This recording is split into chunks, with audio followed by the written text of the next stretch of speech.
Welcome to the Codecast podcast. Real-world insights for your daily medical coding and billing processes. And now, here's your host, Terry Fletcher. Hello, everyone, and welcome to the Codecast podcast today. My name is Terry Fletcher. So we are in November. Can you even believe it? I can't believe how quickly this year has gone by. Now, it is November 5th, so my public service announcement for the day, make sure you go vote. And you have until, I think it's 8 o'clock your time zone.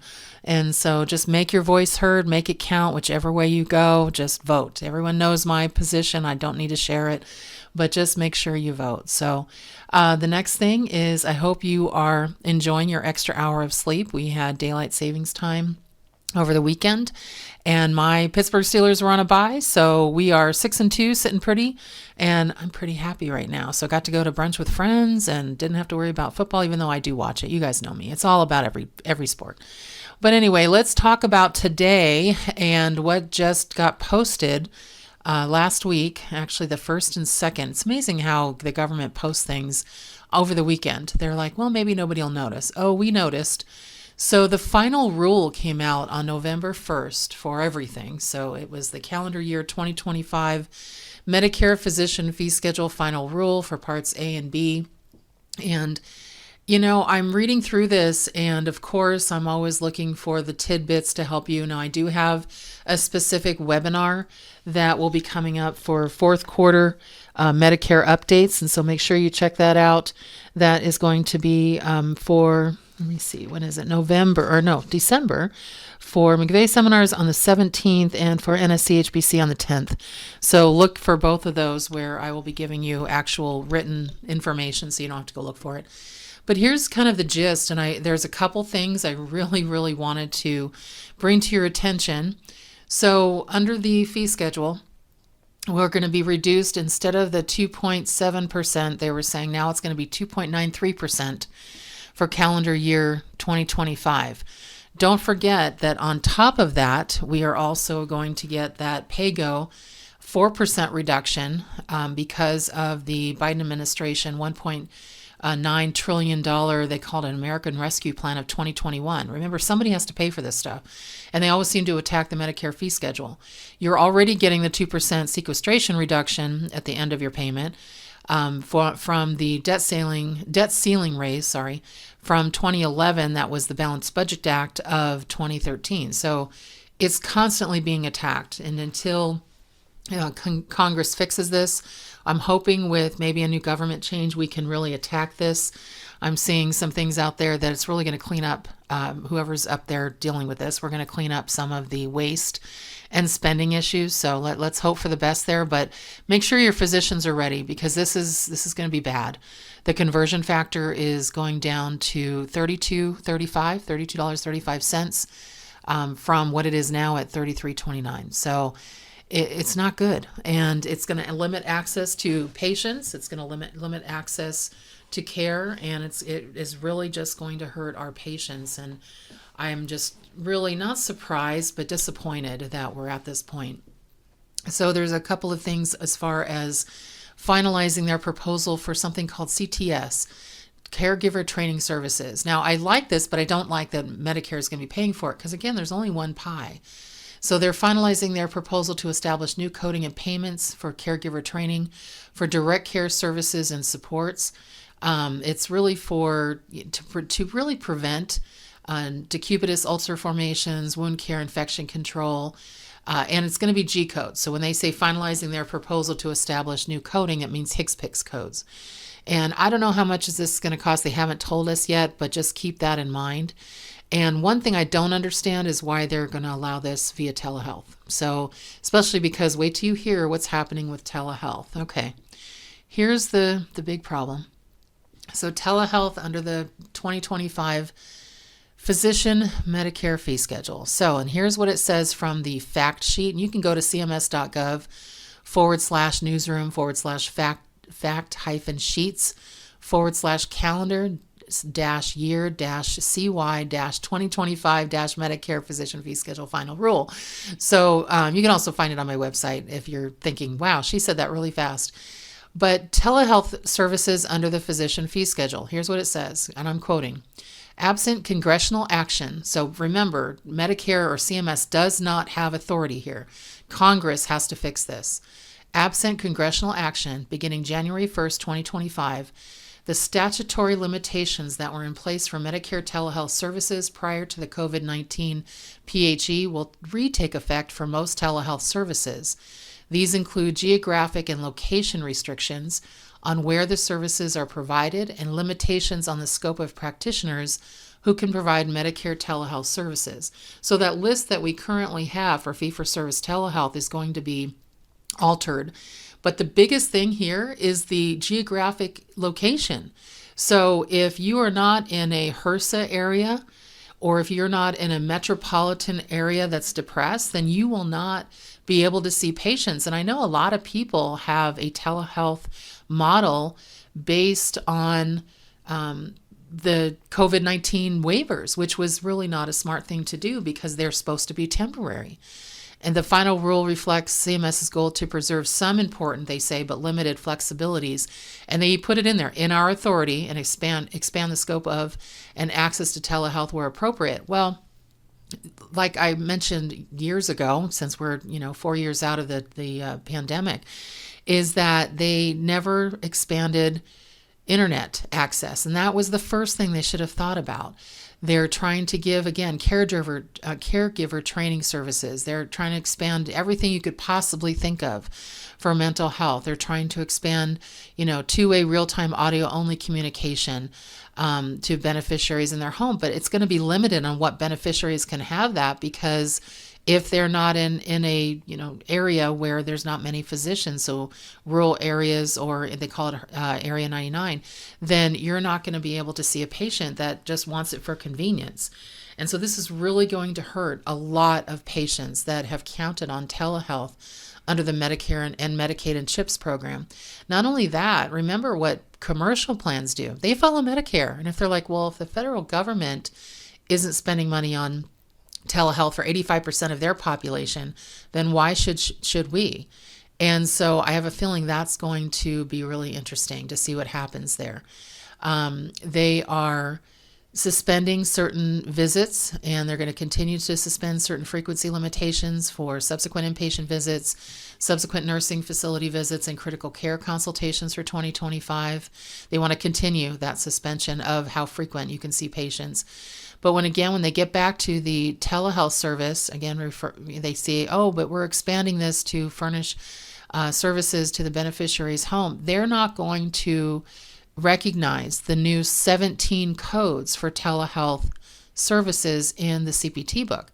So let's say Congress, even in an election year, cleans up that geographic location issue, but they say, what is telehealth? Well, if office visits as we know them now, and any kind of hospital visits or any kind of E&M services as we know them now that we've been reporting as telehealth, if they aren't considered telehealth in CPT, then are they considered telehealth for Medicare? Because they're making invalid for those 17 codes. So I don't know what they're going to expect. If you try to bill an office visit under audio and video, or if you try to bill it, please, God, heaven forbid, on audio only, this is going to be a problem. They're saying that you can only use audio only if the patient is not capable of or does not consent to the use of the video technology, but the physician still has to have it. So it says practitioner is technically still capable of using it. So and you have to really make sure that you are documenting why. But I think this telehealth thing is going to be really terrible. So it's a mess right now. When they talk about we're going to continue to permit distant site practitioners, that's where the physician is, to use their currently enrolled practice locations instead of their home addresses when providing the telehealth services from their home, only for another year. But who are they going to be providing them to? Unless you're in, again, one of those HRSA areas or in the metropolitan depressed areas, it's going to be a problem. The other thing they're trying to finalize it says for a certain subset of services, so it's not all services, that are required to be furnished under the direct supervision with Indicator 5, So you have to make sure it has that indicator. They may allow for the practitioner to provide these virtual supervision again. And I don't like this. Again, it reminds me of Star Wars R2-D2 running around the practice with an iPad. That I don't like it. And so, if it's indicator 5 and indicator, I think it's possibly 2, but you have to look at what has been assigned for this indicator to make sure that those codes will be allowed. Some are E&M, some are not, and so that's really important to understand what is available. They're also finalizing a policy to continue to allow teaching physicians to have a virtual presence for purposes of billing for services furnished involving residents in all teaching settings, but here they put limitations on it. Only in clinical instances when the service is furnished virtually. For example, they have a 3-way telehealth visit. So the patient, the resident, and the teaching physician are in separate locations. And this is, again, only for another year. I think they're probably saying, there's going to be a new administration, and a lot of people, or I should say a lot of administrations, I know this current one rolled back a lot of things from the Trump administration. The Trump administration changed things from the Obama administration. And so I'm positive whoever's the next whatever next president or administration comes in, they'll roll back things from the Biden administration. So I think that's why a lot of things are like, let's just put in for a year because who knows what's going to happen. Now, one thing that I'm not really versed on, and that's the Advanced Primary Care Services, APCM. Make sure you take a look at that section, because there's a lot of new services, HCPCS codes starting with GO556 to GO558. And I don't really deal with that too much. So now there's some interesting things with principal care management, transitional care management, CCM, chronic care management, that I do deal with. So there's an APCM codes that allow, different levels of chronic conditions to be addressed. And so they're going to have some HCPCS codes there. So I'm going to be researching it just to see where the line is between the care management codes and then the advanced primary care codes. So I'm not really sure why they're doing one when we already have the other. So I have to really research that out. And I hope to have that for you in my webinars coming up in December. There's going to be cardiovascular risk assessment and management.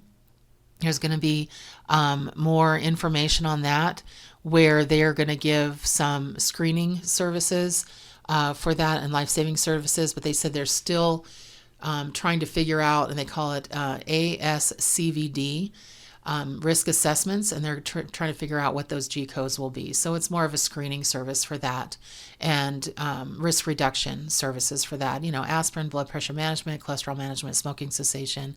And so we'll see some G codes for that as well. Behavioral health is always being boosted as far as getting more services in line with the CMS behavioral health strategies, so keep those in mind. Opioid treatment programs, those are always there. Also, there's going to be a new add-on code for the complexity, and they're finalizing what that HCPCS code will look like. Now, it's similar to the G2211, which also is getting a change for 2025, and I'll mention in a minute. So it says, we are finalizing a new HCPCS add-on code to describe the intensity and complexity inherent to hospital inpatient observation care, but it's specific now, associated with a confirmed or suspected infectious disease, performed by a practitioner with specialized training in infectious diseases. So this has to do with the respiratory diseases with COVID, I'm sure, and public health situations for emergencies that we've run into. So it's not for everyone. It's not like the G2211. But what update did we get for the G2211? Well, let me tell you. So we knew this was coming, and actually I think this is a good thing. So currently, if anyone's adding that add-on complexity code to an office or their outpatient visit, 99202 to 99215, the G2211 is an add-on code basically saying that the patient has specific complexities. You have a longitudinal relationship with that patient, so ongoing care, everything that you have to do with that patient. It's mostly primary care, but I have seen specialists use it as well. Everything you have to do with that patient considers their entire health picture. And so you wouldn't prescribe a medication because you know about the fact that they've also got, hypertension, or they have COPD, or they've got certain arthritic issues where they can't tolerate, maybe a beta blocker or something like that. And so you really have to document this well to add this code on to get an additional $16. But what's been happening since this code came out last year is that if you report it and you also did, let's say, an annual well visit, or you did a preventative physical exam, so preventative medicine, or if you did a vaccine on the same day as a sick appointment, I call them, so a problem-oriented visit, and you had to use a 25 modifier to get those other services paid, then you would not be able to bill the G2211 and get paid for it. So anytime they see a 25 modifier, it kicks it out. But in 2025, any kind of annual well visit, vaccine, or preventative physical exam that's medically necessary, and the 25 modifier is on the office visit, this will get paid. So that was a good change. I'm glad they didn't say it for everything, because if a patient comes in and let's say has a mole removal, they're not going to give it to you because that specific visit that day or that encounter is due to that minor procedure. So they say you can't have both. But that's where that is, and I thought that was actually a good change. So I like that. I think people are billing that way too much.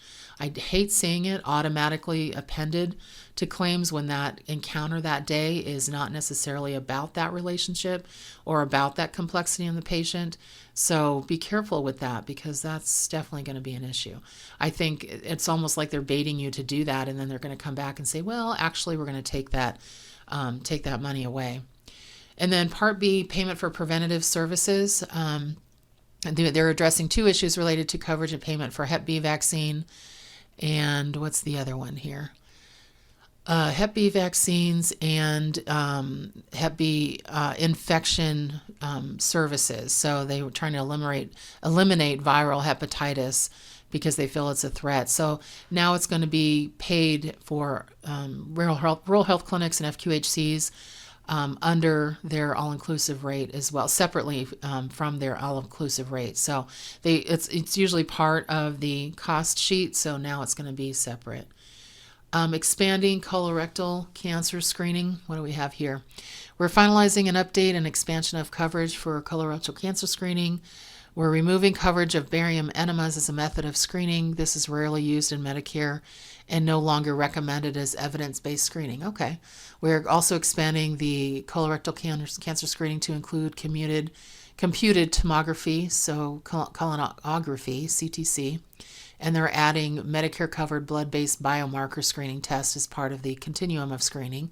Like if you do stool-based screening tests, which already is in the definition of complete CRC screening, and then what they're doing is they're saying even if it's a positive result that could lead to a more invasive screening colonoscopy, there still will not be beneficiary cost sharing, so you won't have an out-of-pocket for that for a patient.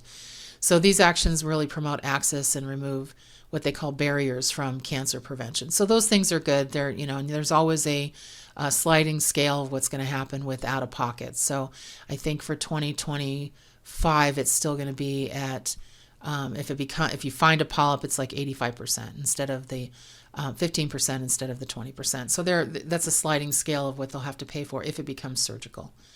And then there's always the electronic prescribing for controlled substances under Part B drug, and they are going to finalize a proposal to extend the date after which prescriptions written for a beneficiary in a long-term care facility would be included in determining the CMS EPCS program compliance. So that's going to be for 3 years. So that's actually helpful.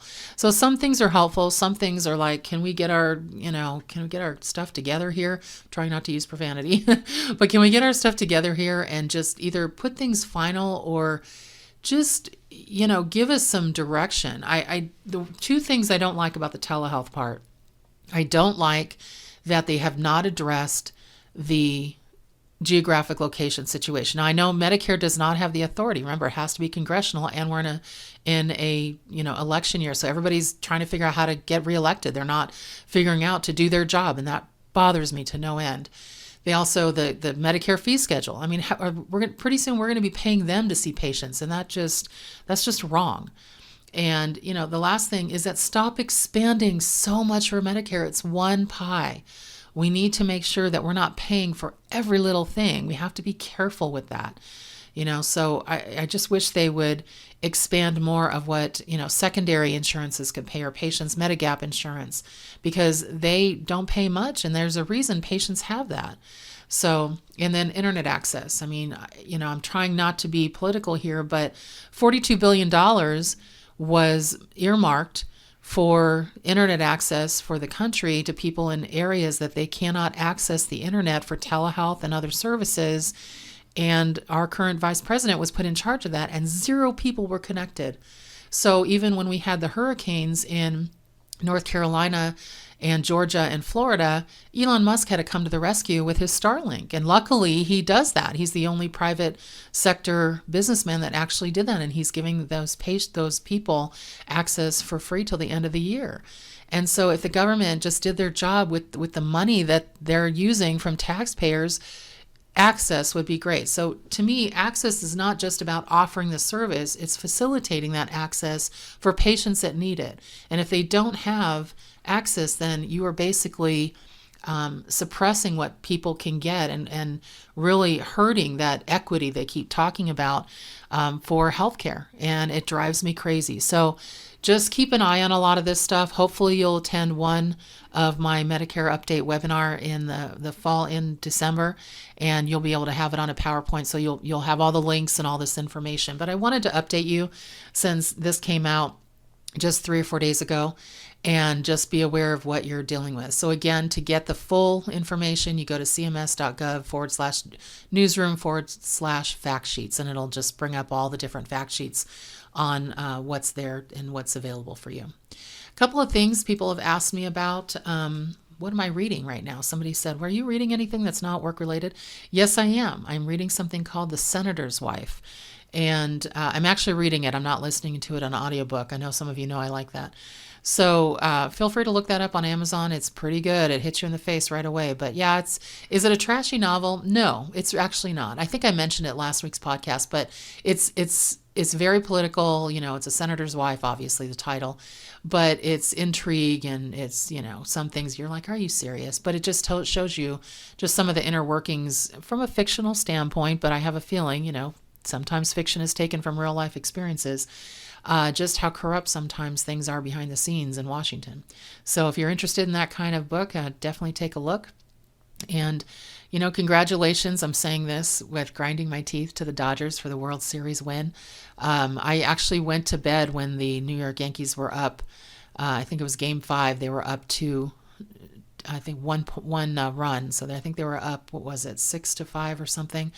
And then the Dodgers came back to win it. So yeah, you have $1 billion roster, you're going to win some games. So I'm a Pittsburgh Steelers fan. It's just like I'm a Pittsburgh Steelers fan. So Pittsburgh Pirates fan, just like I'm a Pittsburgh Steelers fan. And so we're never going to spend that kind of money. So the best we can hope for is hopefully a wild card, but it's fun to watch.